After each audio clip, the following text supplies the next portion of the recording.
Alright guys, so this is really just a test video, testing out some camera equipment that I've got. The reason that my 12 beers in 12 days did not continue was because my camera equipment died and I drank the beers.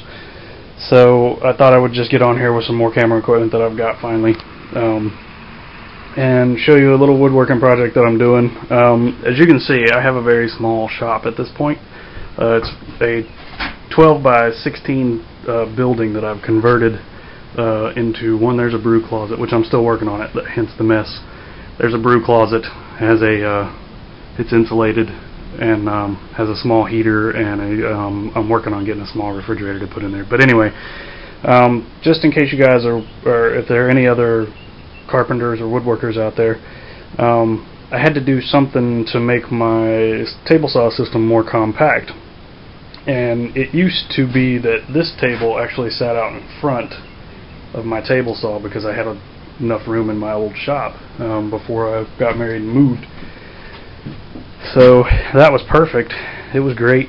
It was a nice outfeed table, but now I only have, one, I've got this much storage, and then I've got this much table saw. So I'm not going to be running off any lengths of trim in here, but I can still do small stuff on the table saw.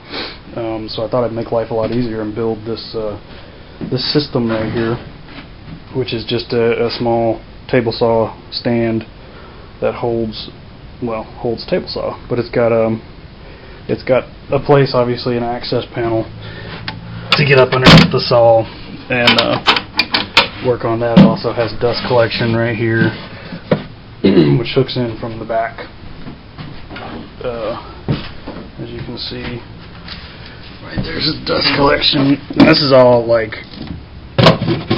it's not all leftover parts, but it's all pretty cheap. I think I spent about $27 on a sheet of decent, 3/4 inch plywood or close to 3/4 inch plywood, and then 3 sets of hinges, because I've got this going on right here, which that gives me a good this is 12 inches, 6 inches, 16 more inches, no sorry 18 more inches of extension space. It's pretty well done, I think, at this point, other than actually figuring out how to mount the table saw to it, because unfortunately it bolts through, large lag bolts through here. That's the old stand that my table saw was on, but I'll put the thing together and let you guys see what it is. So, be back. So there it is in its completed state. You can see with its full extension on it. Byron, leave it! Sorry about that. Let's see here, tape measure. I've got 42 inches roughly of table space, so that gives me a nice extension there. Anything, probably I can go 6 foot out without it wanting to flip off the table or anything like that. But yeah, I thought I'd show you guys this thing. Probably could have done a little more planning on it.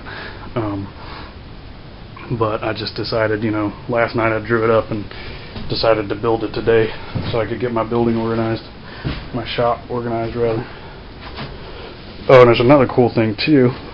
Let's see, push these in. That one's a little tight.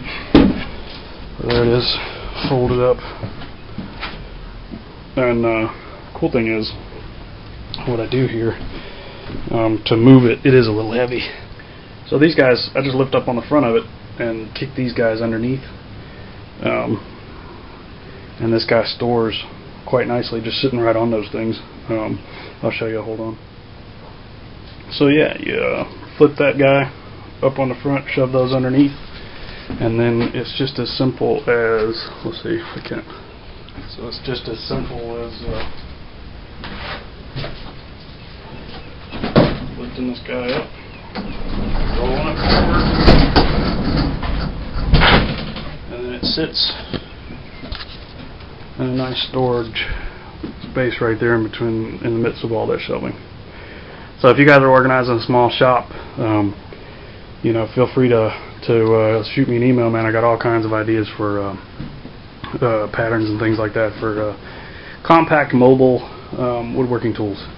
I'm going to have to move that thing. It's too wide for my bench, which is obviously full of stuff, so I'm still organizing. But anyway, thanks guys, and take care.